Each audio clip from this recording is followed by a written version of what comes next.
Hindi mo matutulungan ang taong ayaw tulungan ng sarili niya. Nagtatapon ka lang ng pera.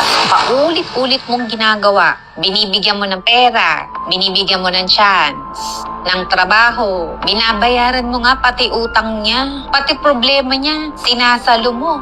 Pero paulit-ulit din siyang bumabalik sa dati. Ang masakit, habang ikaw ang nagsasakripisyo, siya, komportable lang. Habang ikaw naghahanap ng paraan, siya, naghahanap ng dahilan.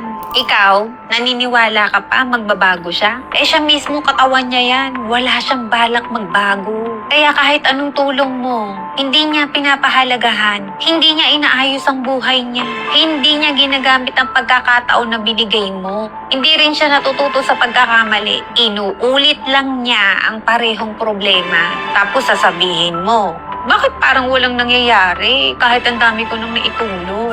Ang totoo, hindi pera ang kulang. Hindi oportunidad, desisyon ang kulang.